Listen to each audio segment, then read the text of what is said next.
can't believe it. Football, bloody hell. But they never give in. And that's the winner. Welcome to the American Red Devils podcast. I'm John. I'm Alex.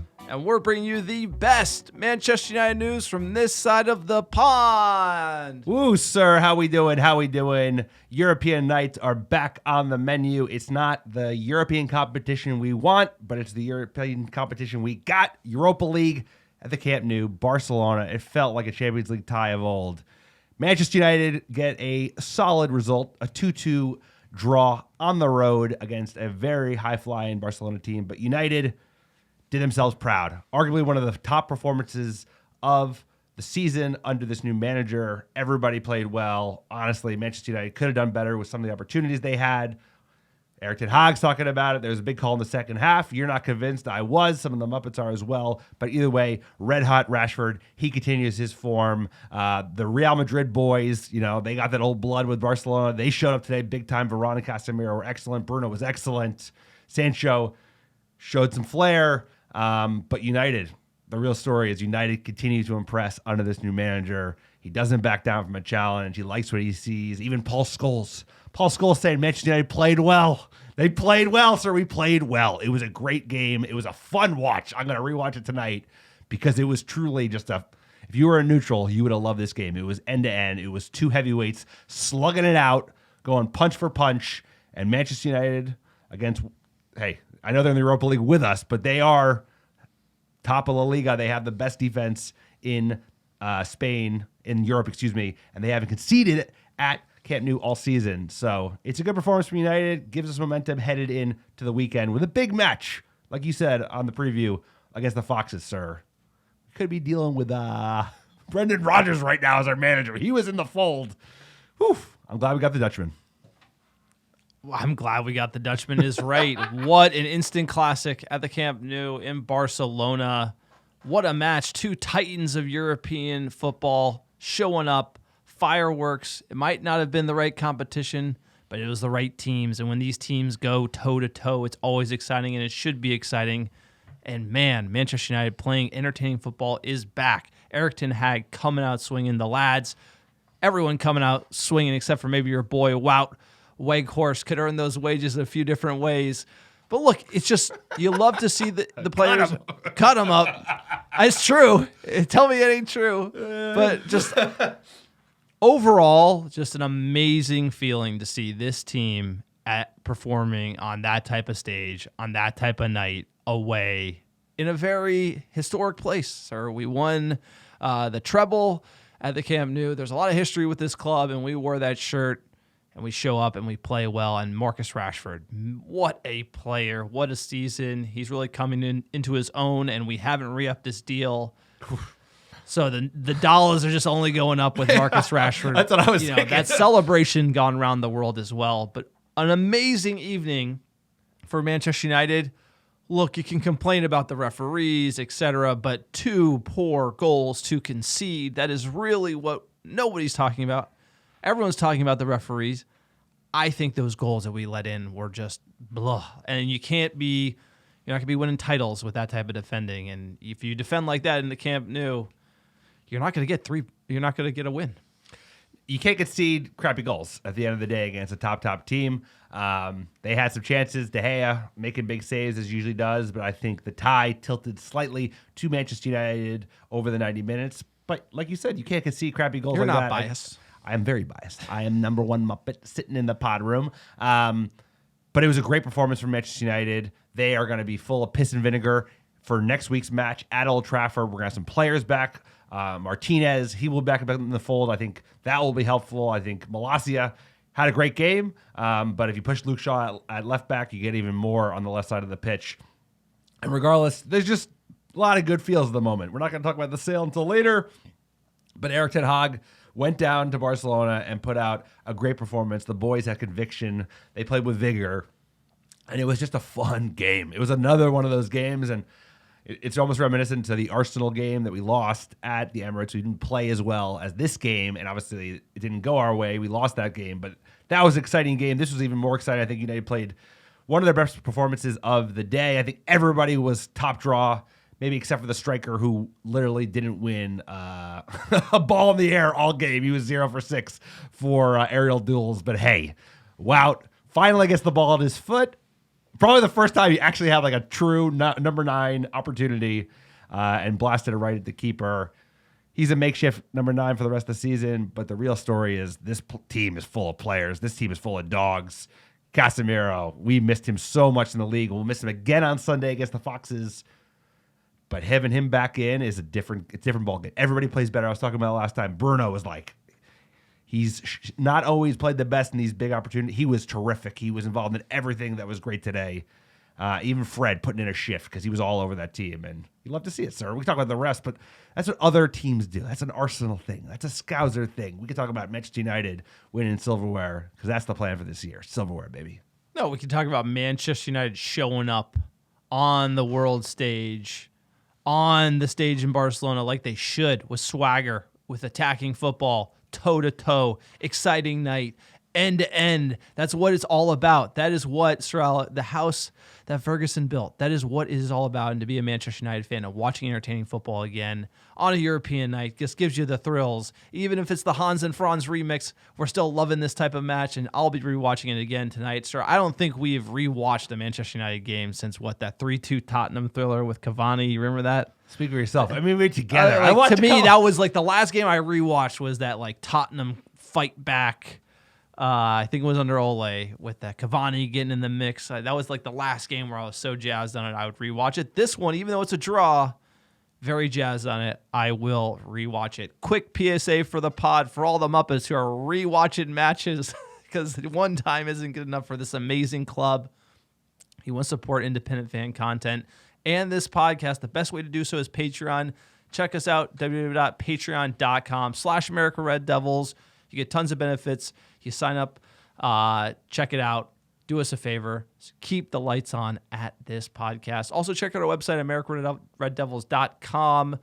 Click on store while you're there. You can pick up some merchandise, ARD merch, scarves, shirts, hoodies, you name it. Everything you buy supports a small-time operation. And boy, we are small-time. Broadcasting from Alex's garage, keeping it going, but we got the passion. And that's what this podcast is all about. For fans, by fans.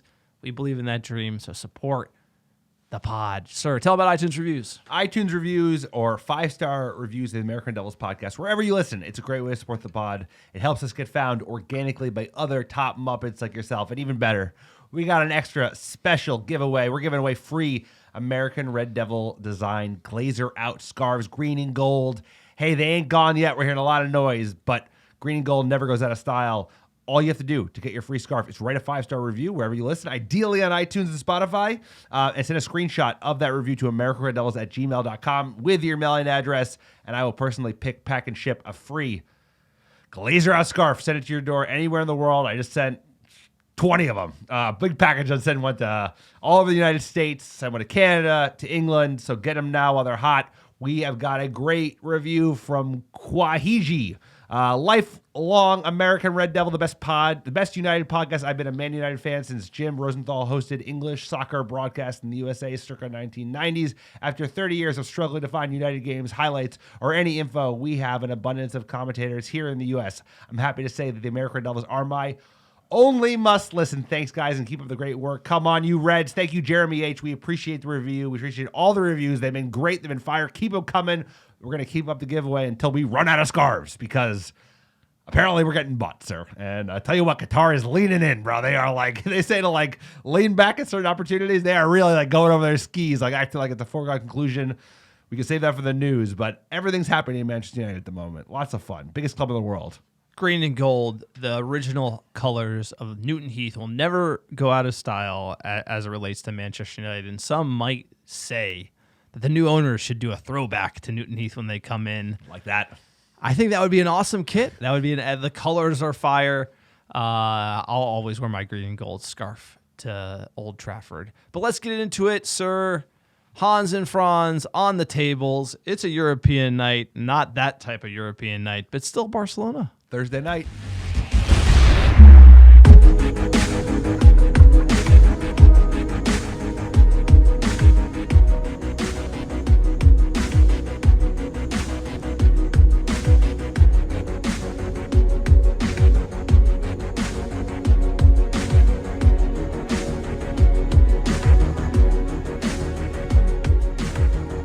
All right, the lineup came out.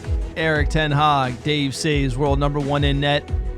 Malacia at left back. We had Luke Shaw coming in and moonlighting at center back with Varane. Wan-Bissaka on the right, who played well. Fred Casemiro midfield. Our boy is back. Bruno at number 10. Rashford on the left. Wout up top. And Jadon Sancho on the right. What'd you make of that starting 11? Honestly, there was no major surprises here. I think I'd call this 11 because we know the people that are missing. We knew that Martinez would not be available, so Shaw would be the likely pickup in center back. Obviously, it was going to be Wout. Dutch on Dutch, he ain't going to drop his boy. And then Sancho, maybe Garnacho, maybe him. I thought Sancho played pretty well in this game, showed a lot of piss and vinegar. So that's the 11 we got, sir. Let's go for it. I don't know if Wout's undroppable. I probably wouldn't have started him at the Camp Nou.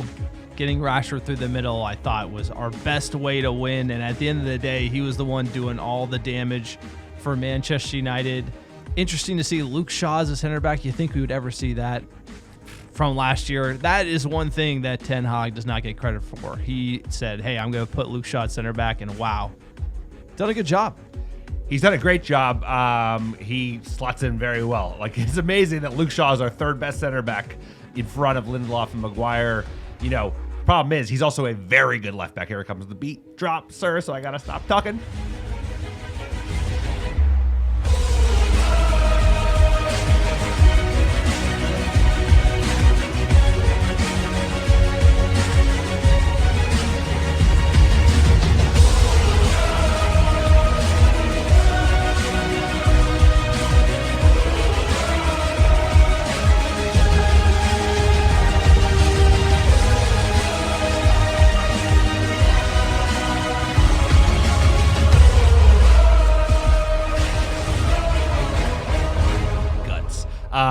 The tweet, I don't know what it was. Someone tweeted it before the game where it's like the scene from The Office when they're playing the Champions League music and then Dwight walks in with a boombox. No, it's more Zoolander DJ vibes. It's very funny. Opinion. It's very funny. What are we even talking about? No, we're talking about the 11. Casemiro's back. That's all you need to know, really, at the end of the day. And you feel it. You look at Casemiro in our team, we can go play the best team in La Liga and go toe-to-toe. Without him, we're struggling against relegation-bound Leeds. That is what he means to Manchester United, and everyone gets better when Casemiro plays. The back four is better. Fred is better. Bruno is better. Manchester United is better when he's in the side. Just don't get injured, Casemiro. Jumping into the first half, look, a great half of football here. End-to-end stuff. Two teams going at it. Barca pressing us high. And in the 8th minute, Lewandowski, number 9, who you've heard of before. I take him. Imagine us and Lewandowski. We've been linked to him for a long time. Somehow he's never made it here, unfortunately. He puts De Gea into a nice save. De Gea looking sharp last time he played at the Camp Nou. That goes in. That goes in. 27th minute, Aaron Wan-Bissaka does well to beat his man, puts in a good ball, but it's scuffed wide by Jadon Sancho. Wout had a shout at backheeling this one, flicks it, goes to Sancho. Good opportunity for Manchester United, ball flying right in front of the net. No, absolutely. And this was, at the beginning, it was very cagey, and then after the 20-minute mark, it was end-to-end stuff. And I think United, they just gained confidence. They grew into the match, and even when we could see it in the second half, dude, they didn't shy away. This team ain't afraid of nothing anymore. 28th minute, Bruno found Wout with a great ball, but his shot was saved by Ter Stegen. Thought he should have done more there. Maybe he got those long legs crossed up. Who knows? But a great opportunity created by our Portuguese Magnifico. And in 29th minute, Casemiro with a great chance from a free kick. A little flurry from Manchester United here. And in the 34th minute, Rashford shot from an insane angle, was able to curl this one out of his feet. Ter Stegen wise to it, world-class save. But how Rashford was able to get this shot out of his feet was incredible. And Ter Stegen, he was wise to it. A really good keeper from Barca. He had a game. De Gea had a game. I mean, it was 0-0 here, but it was really exciting stuff. And in the 37th minute, AWB makes a mess of a pass. Jordi Alba, great opportunity. De Gea saves again. So we go into half 0-0, but an exciting game of football. Two titans of Europe going toe-to-toe, and that's what this night should be. Absolutely. And they gained confidence in the first half because, to be honest, they had a Lewandowski chance, the one at the end, which was really a unforced error by EWB. He does really well to make up for it, puts in a tackle that probably saves the goal, along with De Gea doing his job, which he was excellent today. But the Wout one was the big one. Even Casemiro, his chance, he couldn't quite get it, but the Wout, that's got to be a the goal. Rashford one was pretty big. I mean, that's an insane save. An insane save. I mean, he shouldn't be able to create that chance from that shouldn't. angle, but like he did, and then Ter Stegen, to be wise to it, like unbelievable. Rashford is just, I don't know. He's got the mojo, something. He's just unstoppable at the moment.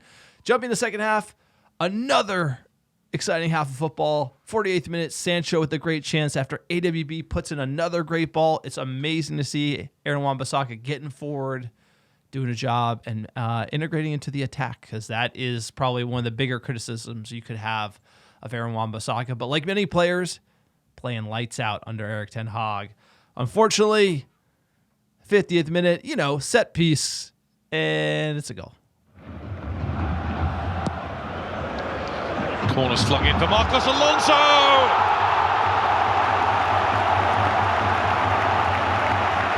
It's a Barcelona breakthrough. And that's one of the reasons for his selection.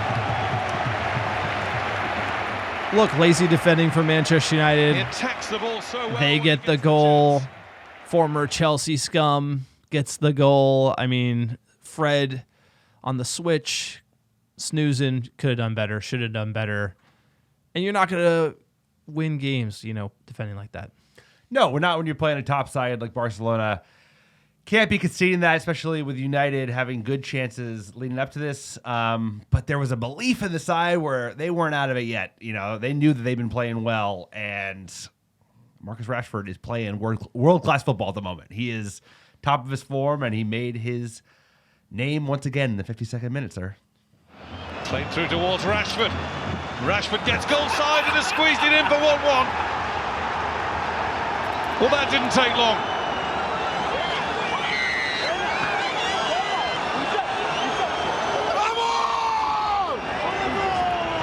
Rashford's scoring streak goes on as he nets for the 4th game in a row. There's been so much space with Barcelona playing a high defensive line all night that it was inevitable that at some point Rashford would get a free run into that room.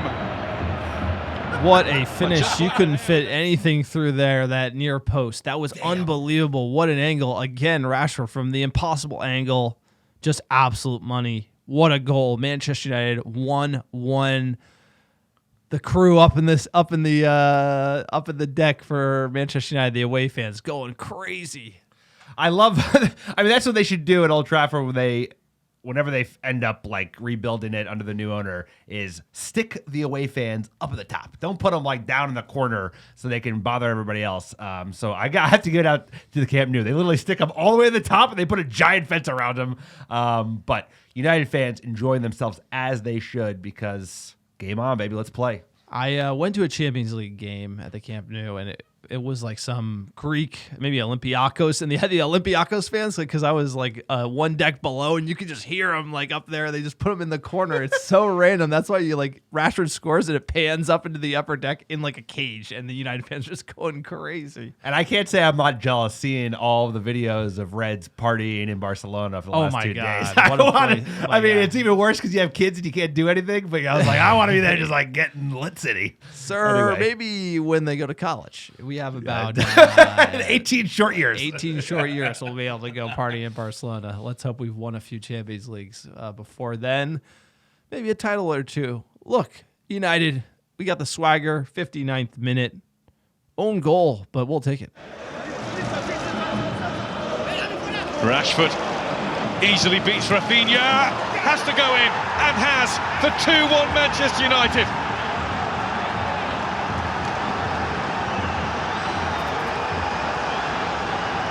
I love the celebration when no one knows who scored the goal, because it's like the camera's like on Rashford, then it's on Casemiro, then it's Bruno. Nobody knows. Own goal. It was an own goal, but Rashford beats the man from the corner, puts in a wicked ball, ping pong. What do you know? It's in the net. This is where I felt like the Barcelona team kind of dropped their heads. Yep. They were there for the sword.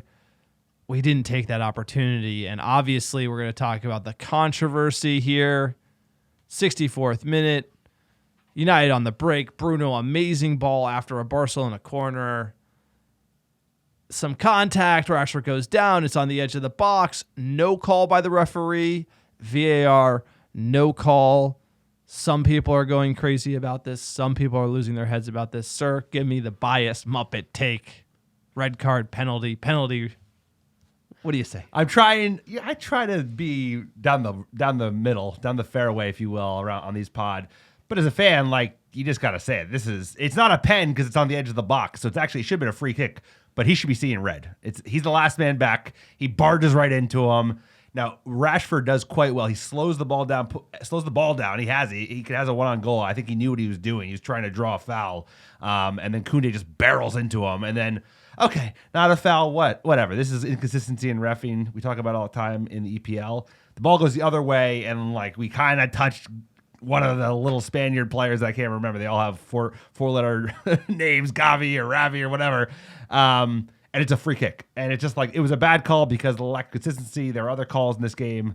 I'm not going to make it about the ref. I thought United played really well. Should have gotten the win. We gave some shit goals. But at the end of the day, like, Barca are still a bunch of baby bitches. They were whinging about everything, bro. That's La Liga. Of course it is. But it's La Liga. No, it is. But they're the top of the table of La Liga, and they are used to just getting their way, bro. It's like they're used to being the top dog and just like beating up Cadiz every week. Like, and like someone's got to tell Javi to go easy on the hair gel. I'll tell you what, the eyebrows. He's been like going hard at the hair gel since 1998. But the fact Javi's on the touchline, the fact Scholes is in the commentary booth, you know, that like just what these teams were and kind of where they are, but both on the rise, both on the up, right? Both have financial problems, riddled with debt, need new stadiums, etc. The parallels are absolutely hysterical. But for me, a foul outside the box, but you know, the fact VAR can't review that, and it is what it is. I'm not going to blame the refs tonight. If this was in the box, there's a shout for the pen. But again, when the ref calls no pen, no foul, it's hard for VAR to overturn unless it's like egregious, right? That's the clear and obvious nonsense. If anyone watched the Super Bowl, what's a catch? I don't know.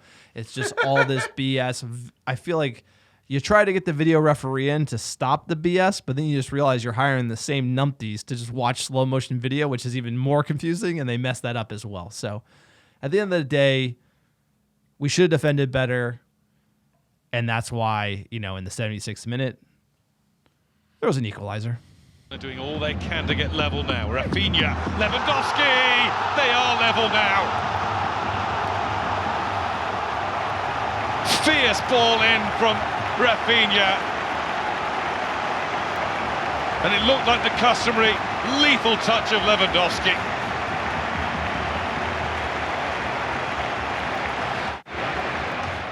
Hey, you know what?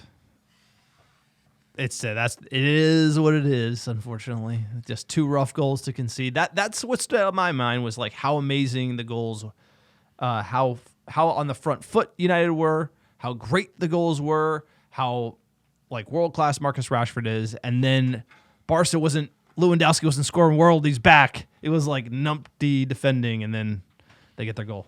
No, you're absolutely right. They're totally preventable goals that we conceded. This one, you've seen these before in other games, right? Like someone puts in a great ball, they think it's gonna go to somebody else, so they don't make a move on it, and it just goes right into the back of the net. Lewandowski doesn't even get a touch on it. It went right from Rafinha through Varane's legs. Unlucky. Yeah, Varane has to do better there. Or Shaw has to cut it off. But these are the goals you can't be conceding. But that's football, right? It just is what it is. And what BS they got rid of the goal differential, by the way. I mean, like they get away with. They got rid of away goals. Yeah. What the fuck? What do you mean? No, there's no away goals in European competition so they anymore. Want pens and overtime, so they have more football, more commercials. Yeah. I don't know why, but this result under the away goals rule would be huge for United. Just scoring 2 at the Camp Nou. That's how I don't know why they got rid of that. So basically, if we tie at Old Trafford, goes to 30 minutes of extra time, then penalty kicks. Let's finish this one. Sub Garnacho for Sancho. Love to see Garnacho get out there. 87th minute, Casemiro hits it against his own post after a Barca free kick, nervy stuff.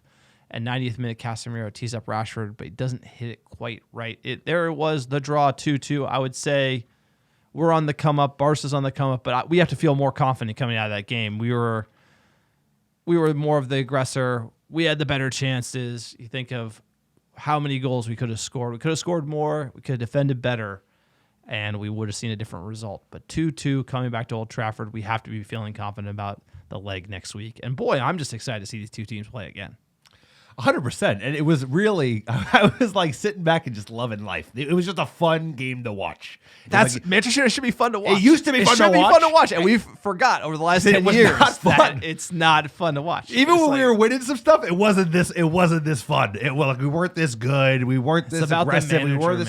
He's a great manager. We are so fucking lucky to get this manager. I know. They almost signed Brendan Rodgers. It's like, sorry, you give me a heart attack. And guess what? The Spurs, they interviewed Ten The Hag. Spurs. I don't know why I call him that. The Spurs. And they passed up on Ten Hag because they said he was too flat. Didn't have the personality. Tactical genius. I'll take him all day.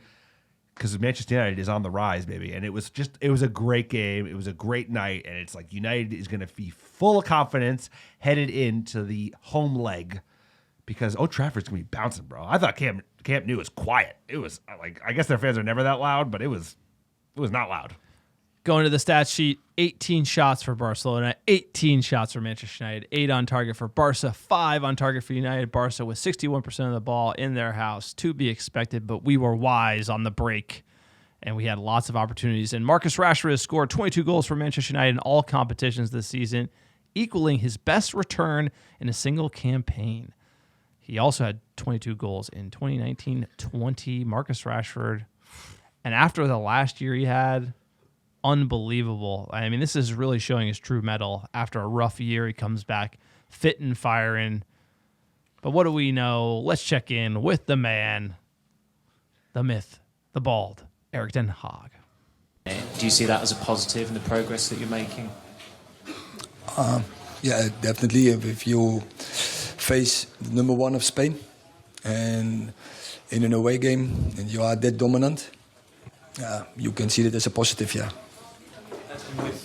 I know a lot's been said about Marcus, but does there come a point where others do need to chip in with more goals? He was the only player who scored for you tonight. I know the other one was an own goal, but the attack is very reliant on him still. Yeah, but as I said before, I think also other players can score. Bruno, Jadon, they can score as well. Wout, of course, can score as well, and they will score. But in the end, it doesn't matter who scored, but we have to score. But if you say in such a game, when you create maybe 5 till 700% chances, you have to finish that more. That's quite clear. You said before. Sorry. You said before the game this would show where both clubs maybe were at. Does it show the progress you've made to come to a place like this and almost win the game? Yes, we should have won this game. So we have steps to go. But I think it were two good teams, highest level. It was enjoyable to watch, but I think everyone agrees it was a really high performance level from both teams. And when I show into my team, I was really happy with our performance to face this strong team. Could I ask, He's happy with the performance, and he's a difficult man to please. Erik ten Hag shouting out his boy, Wout, once again. Absolutely loves Wout. That's the only thing I get from the pressers is that he just like has, he's got a Muppet bias for Wout. He's a true fan of our number 20. He drops him every presser. Rashford doesn't get mentioned every presser.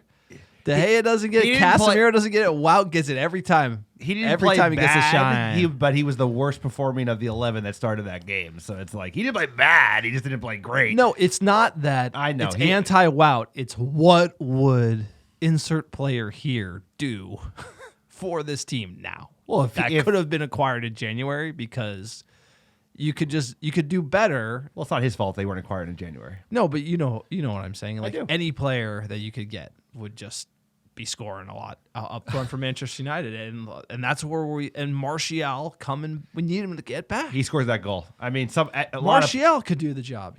I know. Well, Martial is made of glass, and there's probably not a role for him, to be honest. If we're all honest with ourselves, like we all wanted Martial to succeed. We have his goal against Liverpool, his first ever goal for Manchester United, on the wall, and it's just not going to happen. And Wout, he's doing a job. He's trying, but he's got to do better. He doesn't get a lot of those chances in the first half. You have to bury that. It hits it right at the keeper. That's not the important thing. The important thing is the presser.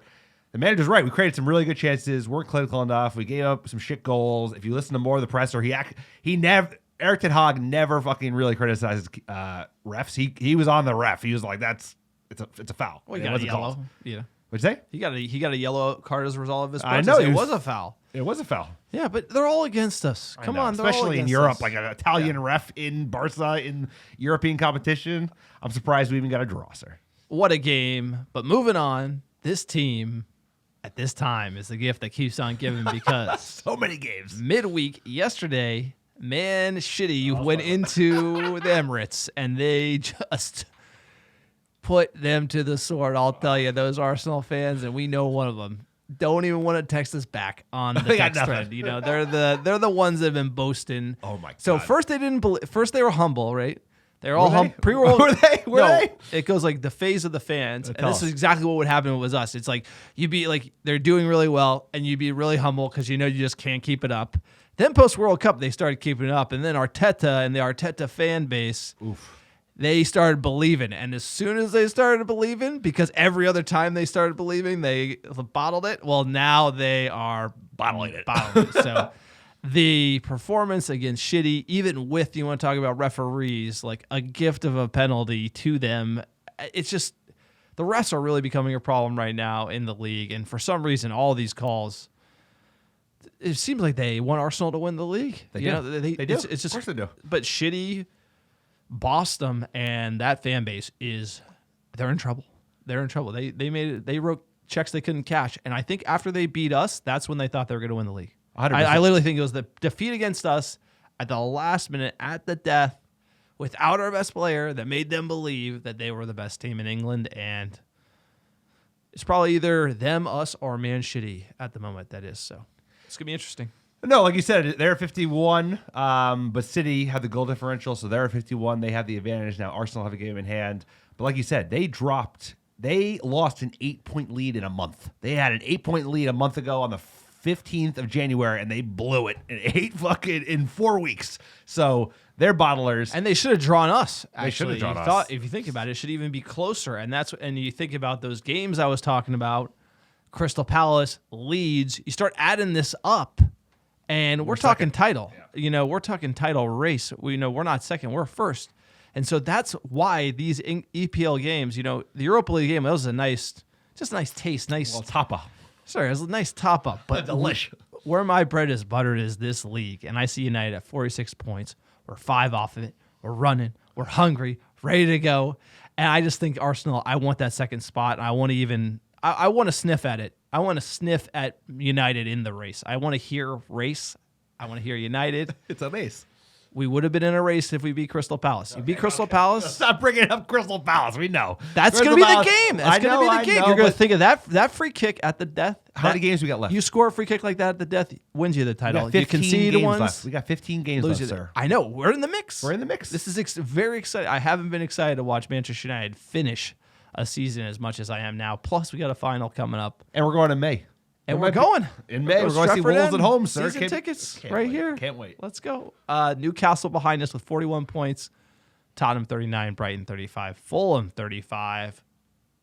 But let's just hope the bottlers keep on bottling because that's just not only is it just great to see, it's just great content all around for all United fans. Just lap up because they were really confident. They were really, really confident, and it's all falling apart. And it just looks like it's over. What's the video you said? It was like the guy from like Arsenal TV. Like, any thoughts on the game? Any thoughts on the nobody game? was saying that. Any thoughts on the game? Everyone was like, they got no thoughts. I'll tell you what. Also, we went for a run in the hills yesterday morning. I was talking shit on Holland, and he scores like a banger, an absolute bangering, unbelievable goal against Arsenal to just ice the game. So, sir, 3D chess, baby. That's what I would do. I know this guy talking smack about Holland when he has 26 EPL goals with 15 games left. I'm like, yes, he hasn't. People are criticizing him when he has 26 goals and he ain't done nothing yet. Oh, by the way, how good would we look John Murtaugh, if Holland was in our team with Marcus Rashford be and better. Jadon Sancho. We would be better, and it'd be better for him as well. But let's not talk about title race yet. Big game. I mean, this is a really important match. You want to talk about trying to get to a title. This is must win. You need 3 points at home. Leicester City, Sunday, February 19th, 6 a.m. Pacific, 9 a.m. Eastern. Lifetime versus the Foxes. We've won 69, drawn 31, lost 36. First time we played them, 1894. Leicester Foss, Newton Heath. We won 3-2 in the second division of English football. Last 5, it's not a good picture. We've won 1, drawn 1, lost 3. Leicester City has our number recently, and they've recently been on a run. They have. Where they woke up was Nottingham Forest beat them 2-0. Then they drew Brighton. They won in the FA Cup 1-0. Then they beat Villa 4-2. Beat Tottenham 4-1. So the last game, February 11th, they're going to be rested. They're not going to have that short rotation that we're going to have. They beat up Tottenham. That's got to make us a little nervy. Is Tottenham just that soft, or Leicester on the rise? They look like a scrappy team on the rise from my perspective. No, it's both. I mean, Spurs are being Spursy, and Leicester started the season terribly, but they have good players. They got some good players, so they're going to be coming at it. And it's going to be a great test for Manchester United. We need to rotate a little bit. We still have one last game with no Casemiro. It's going to be a big loss, but Martinez is back in the fold. Just reminded me about that. Oh, I'm just telling you like you need to hear it. Sabitzer, he'll be available. Maybe you drop Wout. I would. I think Ere needs a minute, right? Because you have so many games coming up. You got a final in a week from Sunday, and it's going to be a great test. But it's at OT, and there's a new era of confidence back at Old Trafford. Don't say that before the final. I'm not saying nothing before the final. We're not playing the final at Old Trafford. I'm saying against Just don't Leicester. jinx us pre-final. Sir, everything I say could be a jinx, depending on which way you Jinxer in slice chief it. over here. Yeah, all right. I know. Give me that 27 I Wild know, kid. I know. He'll Maybe start you should be cheering you give me on- a 27 Wild kid, Maybe he'll you start should be a begging him. He'll start Liverpool begging fan. him. Yeah, Yeah. Liverpool fan. All right, guy. Go ahead. Tell us this about guy. Leicester Yeah, Foss. hey, Tell us about Leicester Foss. You're a proper jinxer. You're a Okay. proper jinxer. I also jinxed Proper Holland. jinxer. I jinxed Holland, and I told him, hey, he went through a rough patch, and he scores a banger, ices Arsenal's title. No, that's what I'm saying. Yes, exactly. Yeah, You're that's like what I'm here saying for. Holland's bad, therefore he's good. We're not going to win the title. We're terrible. We're not going to win Exactly. anything. There you go. So we're going to win everything. Thank you for caveating the jinx. We're very superstitious here. Just a bunch of Muppets. A little history on Leicester. They were founded in 1884, known as Leicester Foss FC, playing on a field near Foss Road. They moved to Filbert Street in 1891 and were elected to the Football League in 1894. They didn't adopt Leicester City until 1919, but most famously, they won the 15-16 Premier League title, beating out Tottenham, if you recall. Speaking of Spurs bottling it. Eden Hazard putting the knife to them. Leicester, what a story. Unfortunately, since then, it's been pretty rough for them. Their owner passed away in a helicopter crash, leaving the stadium. His son is in charge of the club now, but they sold off Mahrez, a bunch of great players, and they really Conte. They really haven't found their footing since. Up and down, but they do have Brendan Rodgers, the Liverpool reject manager, running their team. James Maddison's dangerous. They're playing the 4-2-3-1. Iheanacho, Harvey Barnes, Dewsbury Hall. So they have some dangerous players. They've been on a good run. So United have to be tough to it. And when you're playing for things like the title, everyone's going to show up. They're going to show up in our house, and we have to do this one right. We've been playing a poor lead. We played Leeds twice, got 4 points, barely. This is another level. How do you go from getting 4 points from a relegation-bound Leeds to like going toe-to-toe with Barca is beyond me. Maybe it's Casemiro, but guess what? We're not going to have him. So it's going to be nervy stuff, much more nervy than what we saw today. And hopefully it's one last game without him in the fold for this season. It's going to be a tough challenge, but I do gain some confidence in the fact What that a shit red card, though. we're playing. What a horrible Of course it red was, card. bro. Of course it was. I saw there's someone grab someone's throat. It was the Everton match, the Everton Scousers, and it was the same fucking thing. It's just that the refs are bad now. It used to be like in the Refs used to 08s, be in the world class. 05s, the refs were like they let everything play. Players used to beat the crap out of each other, and then like I think it's true. Is like there's been this cityfication where the league got really soft because there's a lot of technical players and a lot of like. Dive in and whatever. And I don't know what's happened now. Ever since VAR, it's gotten off. The refs in this league are terrible. They are all over the place. There is no. there's no retribution or punishment if they fuck up a call. Like they just pull him off VAR. Like I don't remember the ref, but he just got pulled off VAR for making a terrible call in the Arsenal game. I think against Brentford when they dropped points. It is a thankless job being a referee. I mean, it really is. So the fact that like everyone's like abused all the good people out of it, I do. There's no oversight either. Or they don't have to be like in other leagues. In other England, sports, the FA has a pretty good like ref training facility. They actually do a decent job. But the gonna... problem is they actually do the evaluations, but they don't make them public. Yeah, they don't tell nobody nothing. Exactly. So like, if you've gone down a YouTube rabbit hole like I have, you can go see like Gary Neville and Jamie Carragher do like a whole training at the FA, and they show what the refs do after every game. And I was actually surprised how good they were. But then you add VAR, and it's just gotten all kind of VAR is what the big mess is. So yeah, it's people are debating getting rid of it. Would you want to keep VAR or get rid of it? I would want to modify it. Like VAR is not going away in UEFA competitions. It's not going away in the World Cup. It's not you're the president of the world. What president of the world. Give me the chance to finish my answer, and I'll tell you what the president of the world wants to do. I would fix it. I would not have a rotating crew of this ref is going to do VAR this week, and then next week we're going to do a different. I'd have a specialist team that just looks at every game in a headquarters in London, and they're in charge of VAR games, and that's it. And that's how you do it. It's like you don't do it like the ref who did the game yesterday is now on VAR for the different game. It's just like, no, you have the same team doing it week in, week out, because then they get the muscle memory and they know how to do it consistently. That's how I would do it. I'm getting rid of it. I'm going back to This guy's getting rid of it. Goal line tech keep, but like the offside, it doesn't improve Handball calls. It doesn't improve the game. It doesn't. It makes the game worse. worse. Like as a fan, goal goes in, you celebrate. That's what it should be. You shouldn't have to worry about VAR checks. You shouldn't have to worry about these stupid offsides calls. It doesn't make the game better. It makes it worse. We lost the final to Drogba being offside to Chelsea, and I still don't want VAR. So that's how far you can go. Solid tangent. Let's get into the physio room. Injuries for Manchester United. Donny's out. Ericsson's out. Casemiro suspended. McTominay. Not much information there. Hoping he can return to fitness. Martial, they're thinking in a week he can make it back. And Antony as well. So like Antony and Martial are week to week. Groin, hip, pelvic injury for Martial. So we would really like to see him on the pitch sometime this season. Given those are the injuries, what's your lineup for this match? I got Dave Saves in net. Who else? I'm putting DeLoe in for AWB so he can get some minutes. I'm going to do Maguire, Martinez, Shaw. No Casemiro, so I got to take him out. Sabitzer, Bruno, Fred, Rashford, Sancho, Garnacho. What do you got, sir? Dave Saves, world number 1 in net. I'm going to say Aaron Wan-Bissaka, Varane, Martinez, Shaw. I'm going to do the midfield. Fred, Sabitzer, Bruno. Yep. You're going to get Garnacho, Rashford, Sancho. You got to drop Wild. Yep, you got to. I have a feeling he won't because he seems like they're really good boys. They're going on holiday it's together. like if you were playing on the team, I'd be like, Alex doing a great job. Every presser, I'd be like, even though you'd be like, oh man, terrible. Every time, blow I'd my be knee like, on the 6th minute. No, but that's when you're boys. You'd be like repping my boy. These boys. I'll tell you what, he went down early, but he really made a contribution in those early 4 minutes before he blew out his knee. What are the odds for the bookies here? United, heavy favorites, -165. The draw, +320. And Leicester City, the Foxes, at +430. Given those the odds, sir, what is your score prediction? Ooh. I hate to say it, but it's got 1-1 all over it. It has a non-3 points all over this. I don't know why. I guess I know why, Casemiro. But you got to prove me wrong because we played horrifically against Leeds for 180 minutes. Or 160 minutes.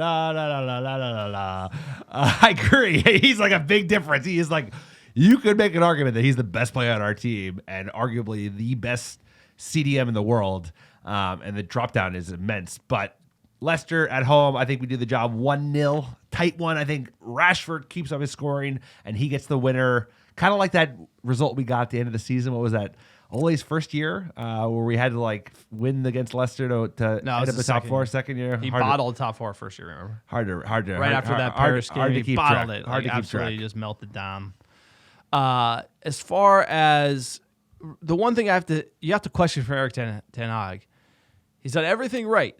But the one thing we haven't seen, which we arguably should have seen, is Rashford through the middle for 90 minutes against an EPL side.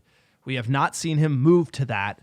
The Wout up front Did not work in the 180 minutes against Leicester. It was when he moved him to 10 that it worked or took him off the pitch. We have to see Rashford start at the striker position. Now, he probably won't. I just don't know how you can argue that we shouldn't be starting with Rashford through the middle at 9 against Leicester City. I really don't see an argument against doing that, unless Wout's your boy. I'm going to play devil's advocate, not to defend Wout, more so of like, Sancho's not fit enough to do full 90. He likes the physicality of him. He did play as basically a default number 10 today in the game because Bruno was playing all over the place. Sancho and Rashford continually switched, and even Rashford occasionally was up front. I agree with you. Marcus Rashford, in the form he's in, is like one of the best number 9s in the world. Look at his scoring record. No, but he's scoring from both sides now. Dude, he scored from the right today. He used to be like only able to score coming off the left. Right. Now he's coming, like you said, the amazing goal from the right. He seems to be just like be able to do it from any angle. It's like he's growing into that role, and it's like he should be in that role. Sancho should also be on the left. Sancho plays better there, and then it becomes who plays on the right. Right. That's really the issue with Antony out. So like then you don't want to go to a Palestre or kind of get involved there. But I just really think you need to see Rashford through the middle for United, and you could do Garnacho and then Sancho. So options up front for the attack. But I thought a decent point. I'd love to see it. I'd love to see it. United in the news. We got some transfer news, then we'll get into the acquisition of Manchester United. Manchester United fear they could take a £40 million hit on Harry Maguire. That's it. I mean, like best case scenario, we get 40 million for our 80 million that we punked out. They're afraid. It's like you already lost the money after the second season. He's not even playing on Manchester United.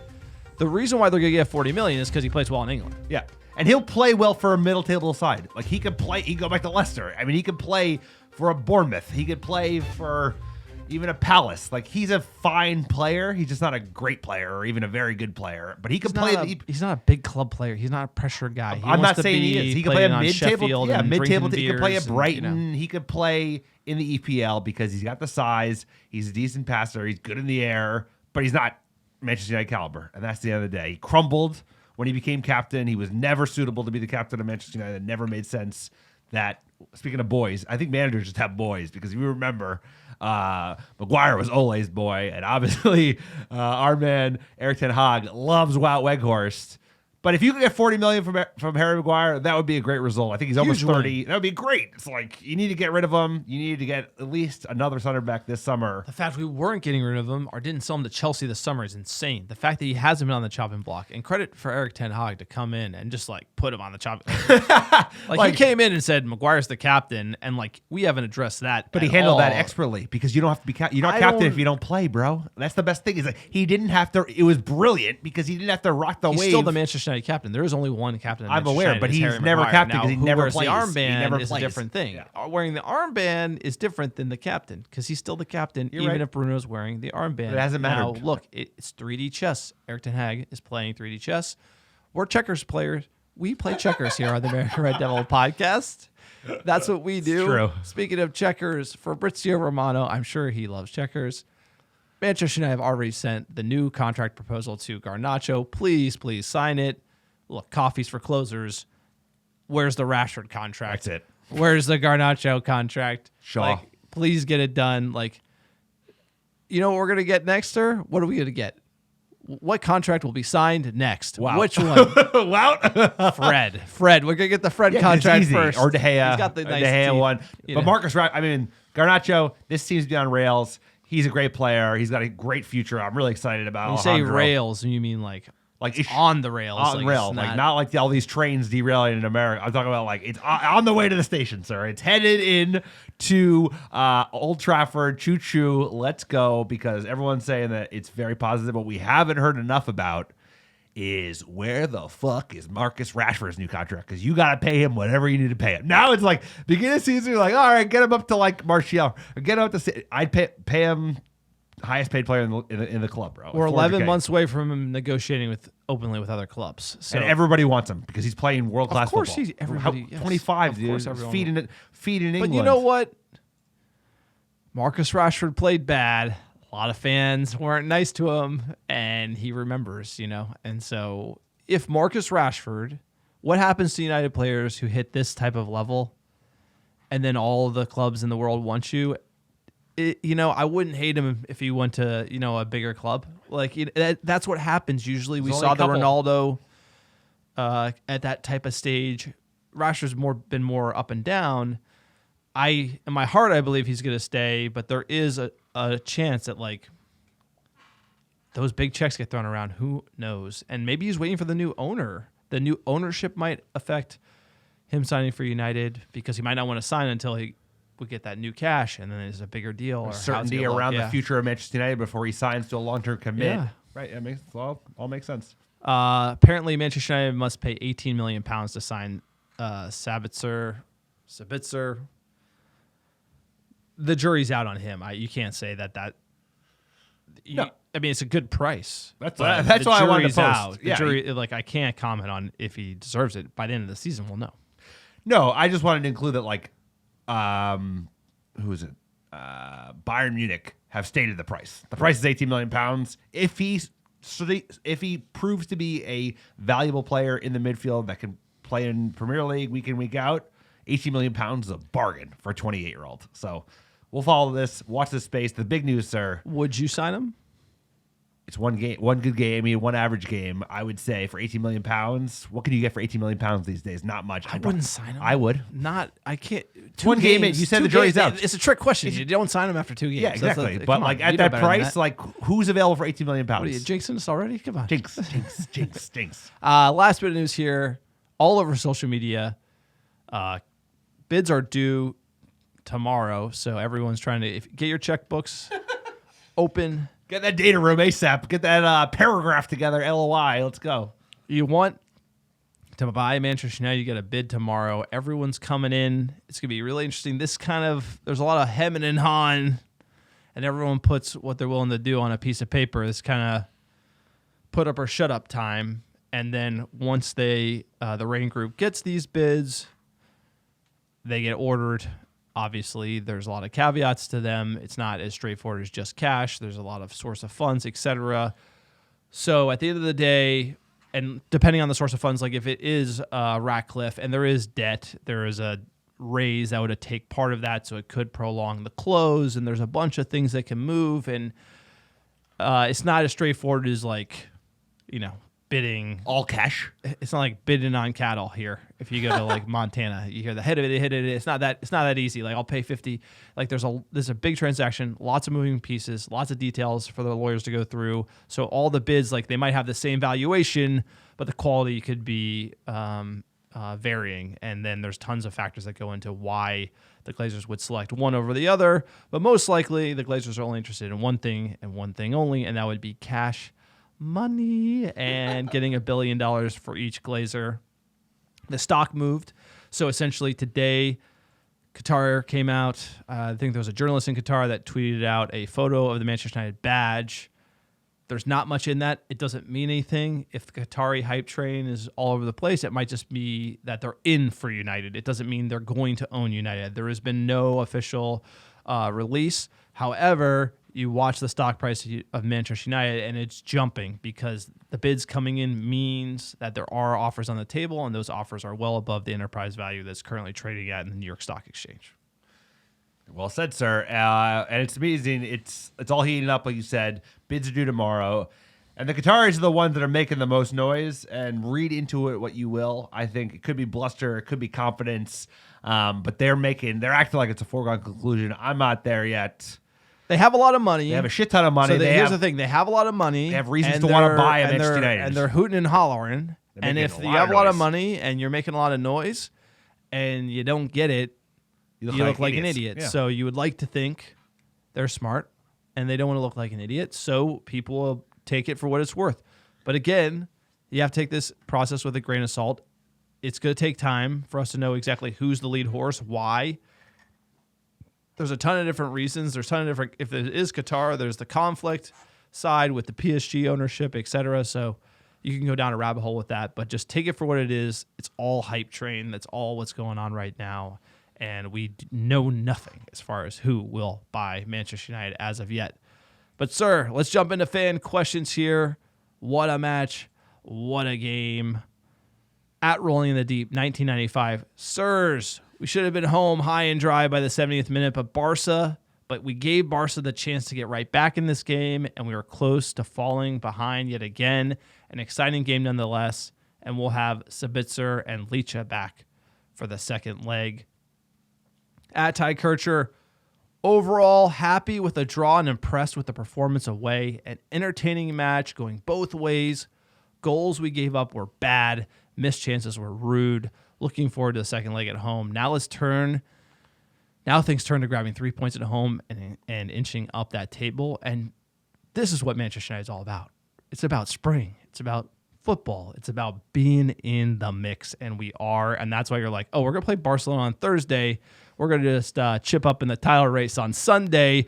And then we got another final the next weekend. And it's like, let's go. Like, the vibes at Manchester United are back.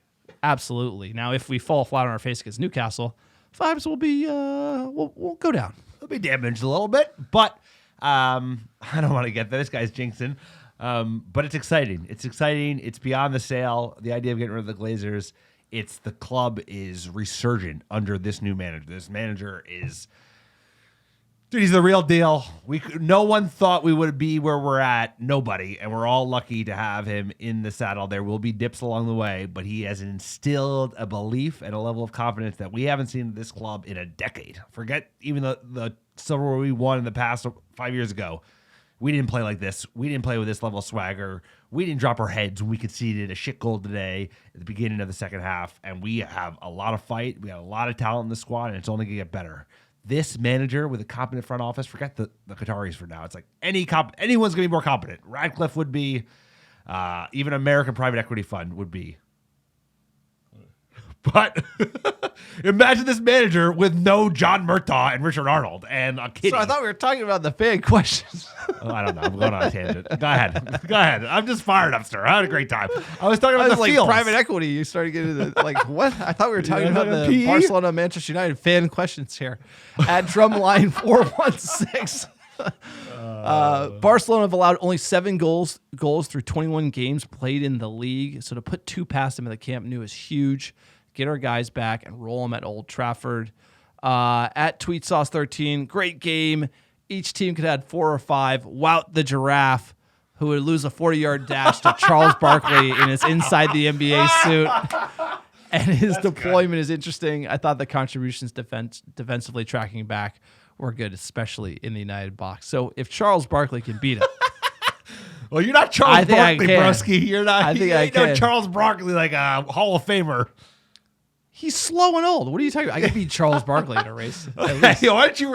We got to line up a race after no, I'm we. gonna literally try to Charles figure out. Barkley, Wout Weghorst, and John. I'm only gonna go to like Optastat, get the Wout Weghorst 40 time best sprint speed, and then try to see if I can match it here for the pod. We'll keep you listeners posted here. on the I'm results. faster than you think. I know you. At United scores. Quote, credit to Ten Hag and the boys. They came out of the gates firing and had them on the ropes for good chunks of the match. I put this on mute for a few minutes and could have sworn it was the Champions League semifinals. Hashtag Hans and Franz Cup.